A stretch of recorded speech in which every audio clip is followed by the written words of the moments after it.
Welcome to Keep Going, a podcast about failure and success, hosted by John Biggs. Every week, we talk to an amazing person about a time they failed and what they learned. And remember, when you're going through hell, keep going. Welcome back to Keep Going, a podcast about success and failure. I'm John Biggs. Today on the show we have Zeena Cinker. She's the chief creator of Expanse, which is sounds like a media empire. You have an event going on. You have a number of other things. Welcome, Zeena. Thank you so much, John. Super excited to be here.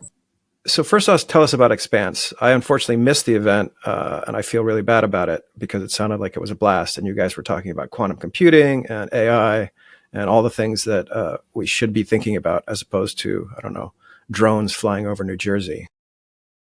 We wanted to create this experience that would feel like you're Alice in the Wonderland. You come in here, it's like psychedelic colors and everything, and it's a bunch of Nobel laureates and scientists and technologists, philosophers, artists getting together. It's like truly for me, it's a dinner party I always wanted to throw for the most amazing and mind-boggling people to come together, but this beautiful environment that we curated and created. So it's like a Cirque du Soleil plus a TED, a little bit of a WEF. Mingled in there. Okay. So I really missed out. So tell me a little bit about why you created this. What in your background encouraged you to create a place where a Nobel laureate could sit down next to a poet? John, the thing is that people ask me, did you ever have a plan to do this? I never had a plan to do that. Is that okay to say it? I just do not have plans to do stuff. It just happened. I always tell people, it's like, I don't think in nature or biology there is a blueprint of making a peacock. It happens. It's evolution. It's a bunch of different things that happen and merge and impact each other, and then you just end up with a peacock.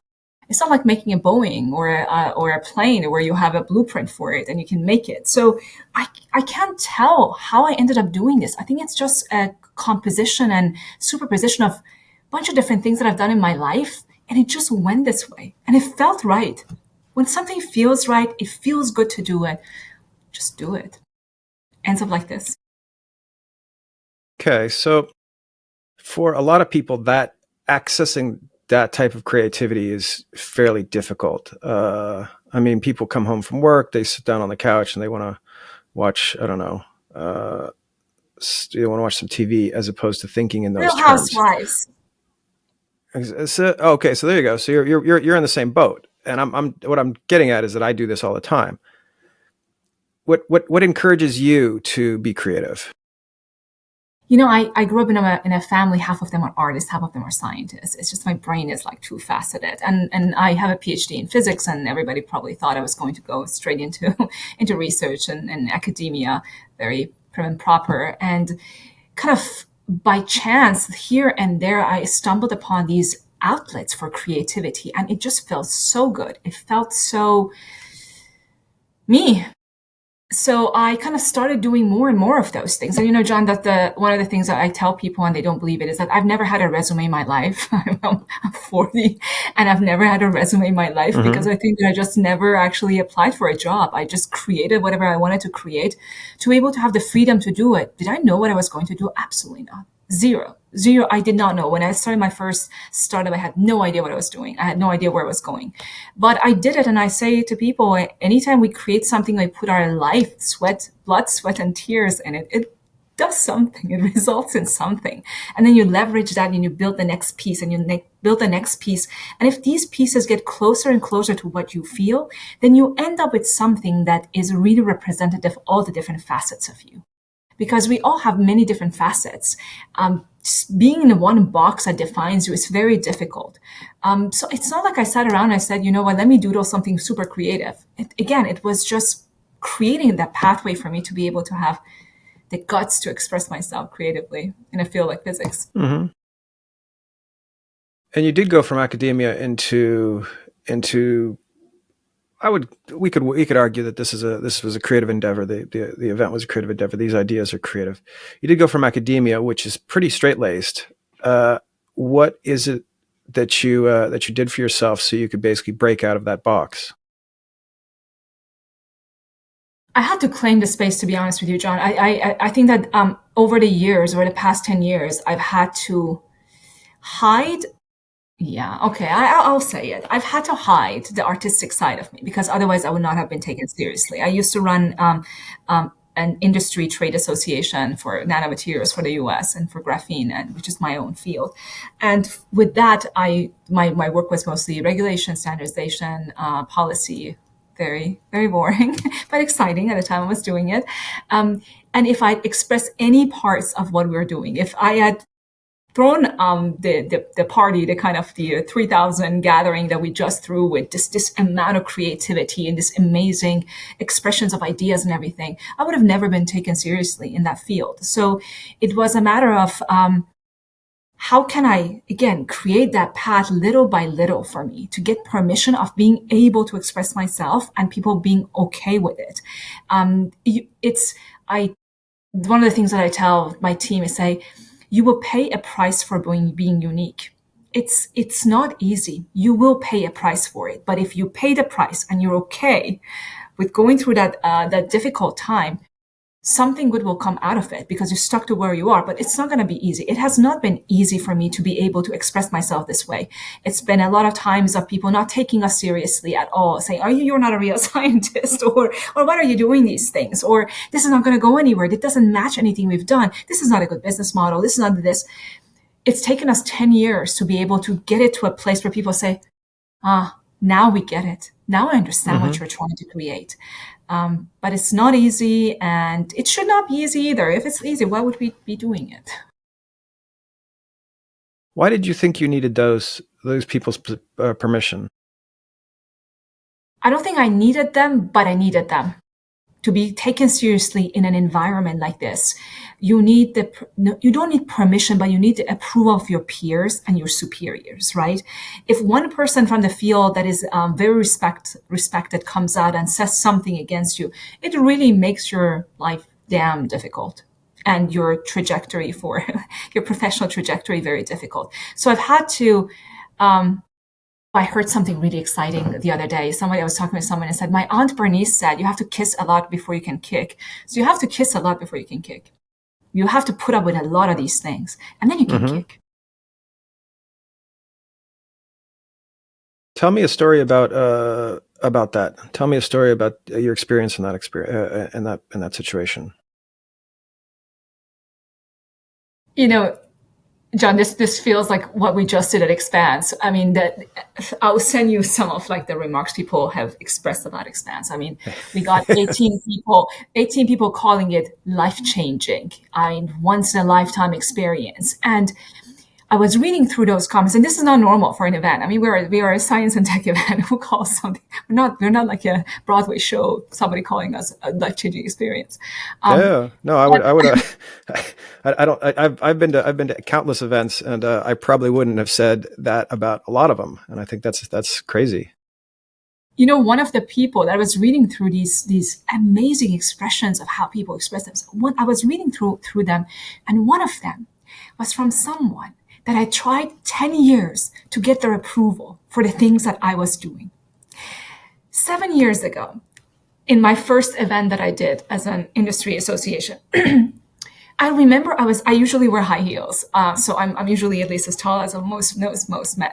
He's very tall.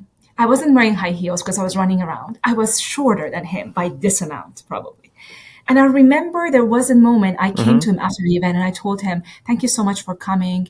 I hope that you'll come back again. And he looked at me with this look from top, very patronizing, and said, you're not important enough for us to take you seriously. And I invited him. And I thought to myself, it felt so bad. It felt so bad at the moment. And I think that it was throughout the years, I've a few years later, I came back to him, and it was always this look of looking down. And then he started changing his position. I was seeing glimmers of respect. I was seeing glimmers of, actually, I want to go to your next event. So I never invited him back again until 2 years ago. He invited himself. He sent me a message and he said, I've been hearing so many things about this. I want to come. and I want to give a talk. And I said, yeah, you're welcome. Come and give a talk. So he came, his mind was changed. This year, one of those comments of a life-changing experience was from him. And it was genuine. To go from that moment that is just like etched in my life of somebody looking down on me and saying those words out loud. And there were a few people around us, for him to say it, for me to read it. And he didn't say that to me. He wrote it and he signed his name next to it. Was a big moment.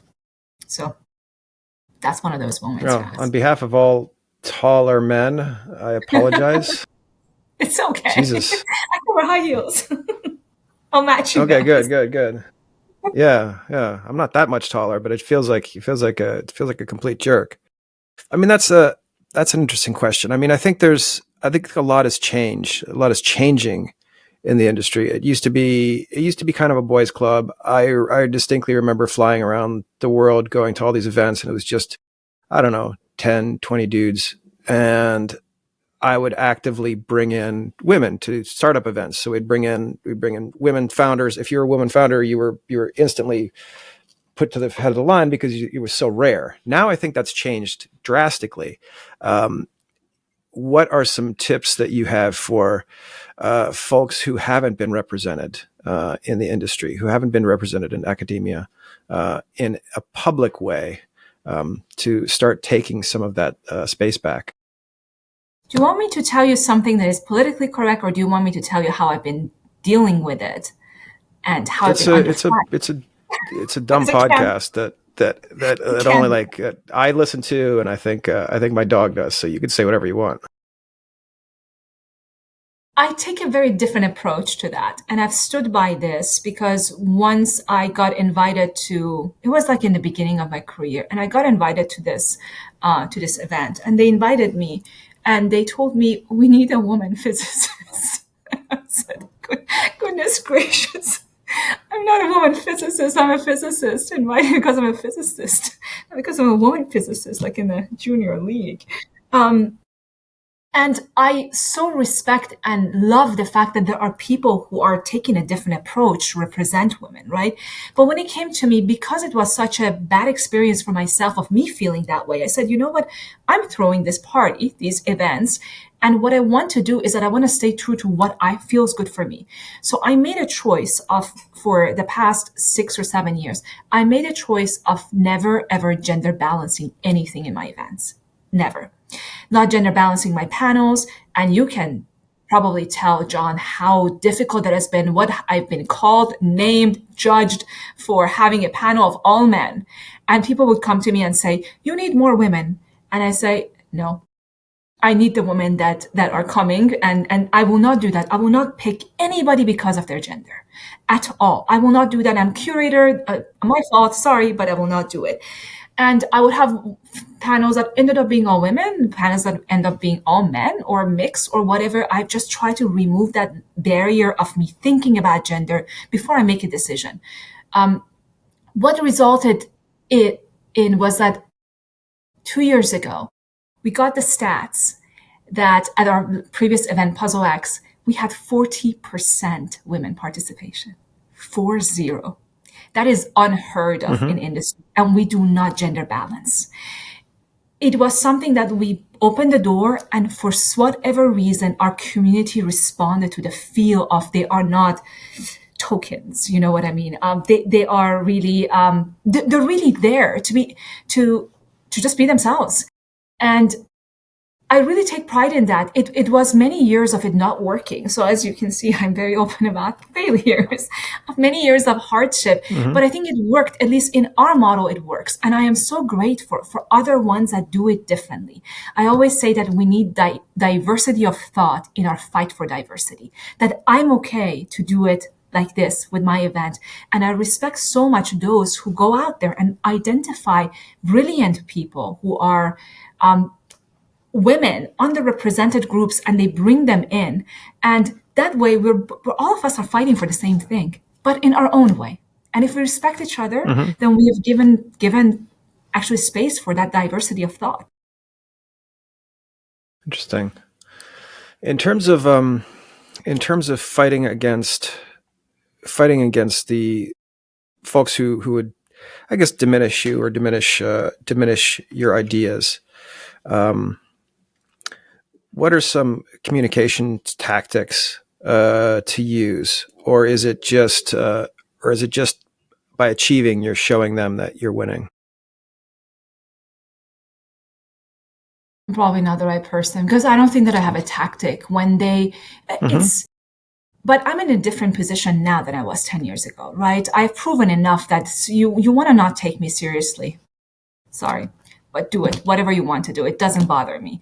But it's not the same way when you are in the beginning of your career, you're a young scientist, you're a young entrepreneur. It's very different, right?